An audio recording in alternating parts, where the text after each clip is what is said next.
Hello, friends. So today I'll be talking on this drug minocycline. So I'm sure many of the listeners would be already aware of this drug. So this drug came around at least I would say 7 to 8 years back, and we were quite excited about this molecule. More so as a drug which was effective against Acinetobacter. So this talk will revolve. It's a old drug, but I had not covered it as a video recording, so I thought we will just deliberate on this. So I'm sure most of the listeners in India would know that now Klebsiella has sort of superseded Acinetobacter infection because maybe a decade ago or maybe 7 to 8 years ago, we were mostly burdened with Acinetobacter Baumanii. But now, at least in my ICU, I see more commonly Klebsiella having more prevalence as compared to Acinetobacter. Albeit both are problematic bugs. And this particular drug, minocycline, which is a second generation tetracycline, was positioned against Acinetobacter predominantly because it seemed to be a good alternative for carbapenems. And we were increasingly finding carbapenem resistance also in Acinetobacter infection. So in that context, I will be talking about this molecule briefly as to understand the science behind this. So when you look at antibiotic resistance of Acinetobacter, because this whole talk will be focusing more on Acinetobacter infections and this drug as an alternative to carbapenem and more so in carbapenem resistant Acinetobacter. How does minocycline fare and does it hold promise? So when you look at antibiotic resistance of Acinetobacter, so Acinetobacter looks like this. So it's most of the organisms, when you look into it, it looks as a pink sort of an organisms like this. So there are 3 studies from India where which was covered in this article that came. So they looked at 150 isolates from one of the tertiary care hospital. So 28% of the Acinetobacter were ESBL resistant, 36% were ciprofloxacin resistant. And this was another sort of a data that came from another tertiary care hospital where they looked at 265 isolates of Acinetobacter Baumanii, and more than 80% were resistant to second and third generation cephalosporins, and more than 80% were resistant to aminoglycosides and quinolones. So your cephalosporins are out, aminoglycosides are out, and quinolones are out. So you have very limited sort of a drugs that one could use. And at that point of time, this was way back in 2008 or 10, 6% were resistant to meropenem. And this statistics has significantly increased now. There's more resistance to meropenem as well. So this was the third set of data with 52 isolates from the wards and 164 isolates from ICU. And as you see from the wards, the isolates that they got, 57% were carbapenem resistant. And from the ICU, 80% of them were carbapenem resistant. So this is the current sort of a data that you could reconcile to, that there is a lot of carbapenem resistance to Acinetobacter Baumanii, and I will show you some more data. So this is the data that came out in 2011, and 70% were tigecycline resistant. So this is the sort of a backdrop of increasing resistance of Acinetobacter to carbapenems. So this was a study from our ID specialist from Chennai. This came in 2012, where they found 75% were carbapenem resistant Acinetobacter. So as you see, the number seems to be somewhere sitting between 70 to 80% is the carbapenem resistance to Acinetobacter. So which emphasizes the need for alternative molecule when you are dealing with Acinetobacter. So this was another sort of a study that came from Gangaram Hospital. As you see, this is just the prevalence. And we know for sure that the problematic organisms in ICU today would be Klebsiella more often than Acinetobacter. But if you look at the percentage, it sits around 70 to 80% is the sort of occurrence, the prevalence or the commonality of these organisms as compared to E. coli or Pseudomonas. So when you look at this is another data that came about the resistant patterns within the Pseudomonas. And as you see, MDR 26.9%, 7.4% for XDR, and 1.9% was from PDR. So this is the data that came in 2015 from Maharashtra. But here they looked at all the Enterobacteriaceae species and E. coli, Klebsiella, and Pseudomonas. And they looked at the sort of resistance patterns that is prevailing. PDR was 1.9%. So this is a study that came in 2014 to see if what is the sort of clinical outcomes in Acinetobacter which are sensitive to carbapenems and those which are resistant to carbapenems. So they took 141 sort of patients and 38 they looked at 28-day mortality. So in patients who had carbapenem sensitive organisms, the mortality was 38%. But if you look in patients who had carbapenem-resistant organisms, the mortality almost doubled. It was 63%.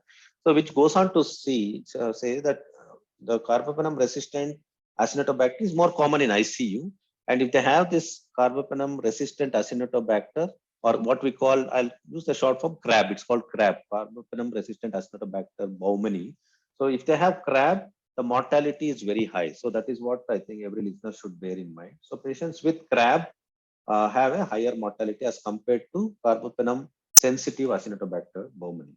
So this was a study from Greece by Falagas. I'm sure many of you know that Matthew Falagas has put in a lot of work in Acinetobacter and MDR organisms. So here they've looked at the meta-analysis and they've shown that carbapenem-resistant Acinetobacter is associated with a higher mortality. And this they have shown, as you see, all these are statistically significant. So carbapenem-resistant Enterobacteriaceous species have a higher mortality as compared to the sensitive organisms.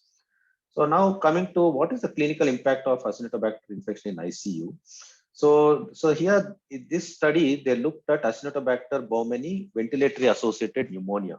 Okay, so here, so this is the sort of an outcome. So this is sensitive sort of a Acinetobacter. This is the MDR Acinetobacter, this is XDR, and this is the PDR. And you can see the survival. Survival proportionately starts coming down as the resistance patterns keeps increasing. Survival is much better in sensitive ones. So this is the sort of data. This came from the Thailand group. So 9.1% was the sort of a mortality rate in sensitive Acinetobacter, and mortality sequentially increases. In PDR, it goes up to 58.3%. So we have resistant organisms. Every listener need to understand that it is associated with a proportional increase in mortality and bad outcome. So what about the impact of Acinetobacter bloodstream infection? So this was a study that came from Belgium. Again, here they show that someone who has Acinetobacter Baumanii as compared to non-Acinetobacter, the mortality is higher in Acinetobacter with 8% of attributable mortality. Even the length of stay was found to be higher.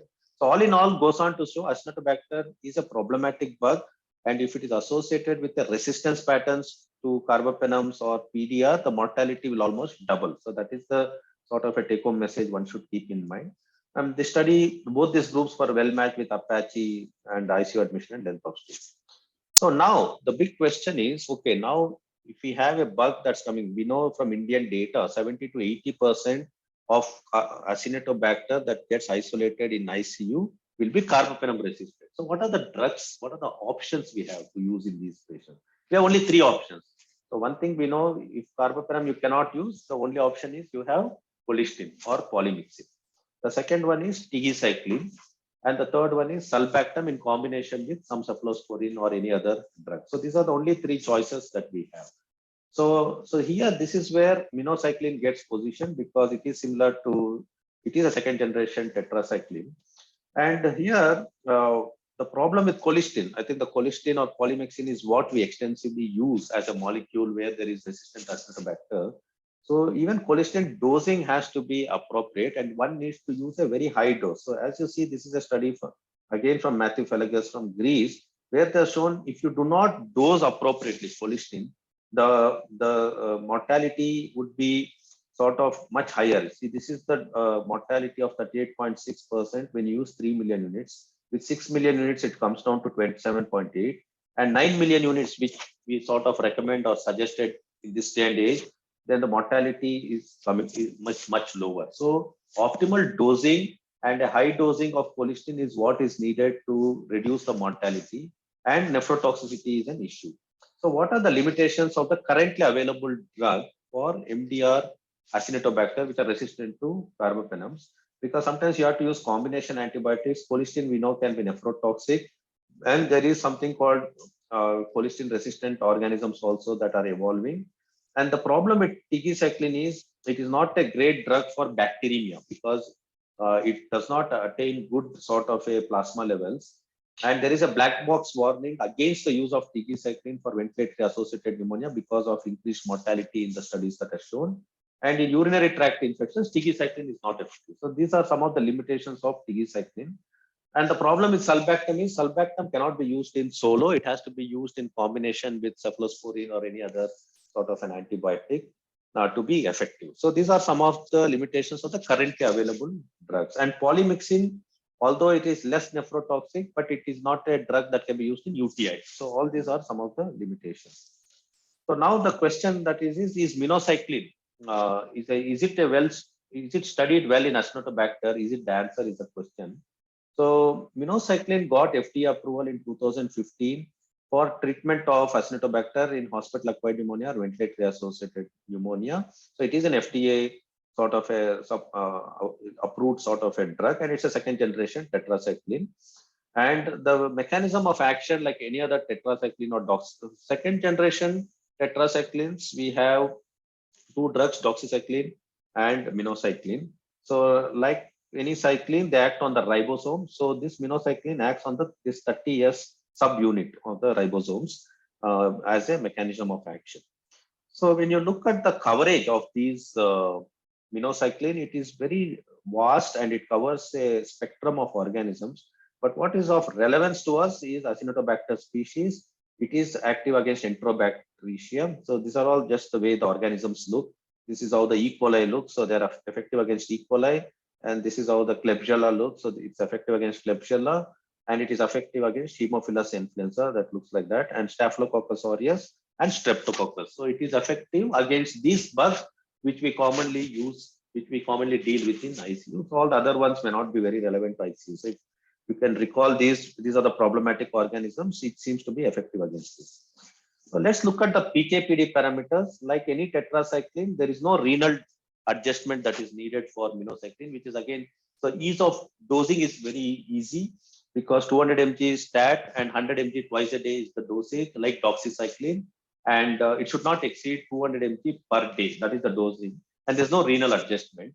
11% of the drug is excreted in urine, 20 to 35% of the drug is excreted in feces. Half-life is 15 to 23 hours, and 76% of the minocycline is bound to the protein. So this is some of the key pharmacokinetic properties. And when would you use this? So as I said, the organisms that it covers, very pictorially I had shown, H. influenza pneumonias, strep pneumonias, or Staphylococcus aureus infections in the skin or any other place, and Klebsiella in the urine, it is effective, and E. coli in the urine, Acinetobacter anywhere in the body, it is effective, and Enterobacter species. So these are some of the organisms which, if listener bears in mind, is where minocycline is something that one could consider. And more so when you have Acinetobacter problem, it seems to be a good alternative, more so when they're resistant to carbapenem. So are there good clinical studies to substantiate use of minocycline? So there are small clinical studies. So this was a retrospective study with MDR Acinetobacter in 55 patients. So here they used minocycline 100 mg twice a day. This study came from the USA in Clinical Infectious Disease. This was published. So as you see, the clinical success was 73% and microbiological clearance was 78%. So it goes on to show that it is a reasonably good drug for MDR Acinetobacter. And this was just to see how effective it is with regards to pharmacokinetics in vitro. So this is a study where they looked at Carbapenem-Resistant Acinetobacter and Klebsiella in vitro.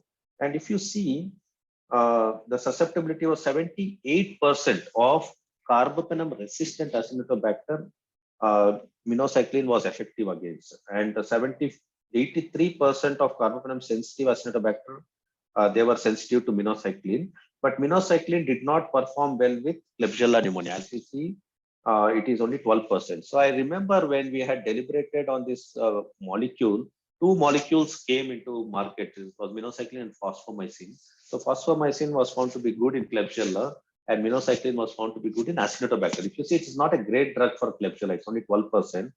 In carbapenem-resistant, we are talking about carbapenem-resistant Klebsiella, this may not be a good drug. But right now we have a better drug for carbapenem-resistant Klebsiella, which is ceftazidime avibactam we have, and maybe Colistin. But minocycline may not be a good drug. But for Acinetobacter, which are resistant to carbapenem, the sensitivity of minocycline seems to be very good. MICs also seem to be acceptable and good. And this is another in vitro study where they looked at the CLSI breakpoints and sensitivity. And as you see, they're reasonably good compared to other. It sits at 79.1% as compared to all other molecules which are much way less. Colistin obviously is much better. So minocycline seems to be a good alternative. So, and generally, when you're dealing with a carbapenem-resistant Acinetobacter, combination sort of an antibiotics is what is recommended. So they've done synergistic studies to see which combination works well. So this study was done in 13 isolates which were collected from urinary tract, blood, and respiratory tract. So this is an interesting study which came from Singapore. So as you see, when you use colistin, the change in the colony forming units means once you start colistin, the organism should start coming down, right?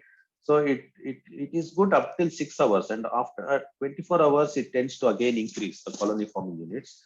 And with minocycline also it increases. But when you use colistin along with minocycline, you see the colony forming units start coming down even after 24 hours. And the synergy with colistin was up to 92%. It was very good, which means to say minocycline acts better and more so synergistically with colistin, and its synergy is also good with carbapenem. So this was a study that came from China where they looked how does it work when you combine with carbapenem. So this was 14 isolates they took, which were XDR Acinetobacter. So with meropenem, if you see the colony forming units were higher, and then with minocycline it was lesser than meropenem. But when they combined meropenem with minocycline, the colony forming units came significantly down. So basically these synergistic studies and in vitro studies suggest that minocycline should ideally be used in combination with either colistin or carbapenems to be more effective, is what we can sort of deduce. So a combination of meropenem with minocycline was synergistic in all test isolates of Acinetobacter. So this was another clinical study of 21 patients where they used minocycline. So they had all sorts of patients, bacteremia, pneumonia, skin and soft tissue infection. And as you see, all of them recovered except only one patient had died. Otherwise, everyone had recovered with varying duration of therapy with minocycline.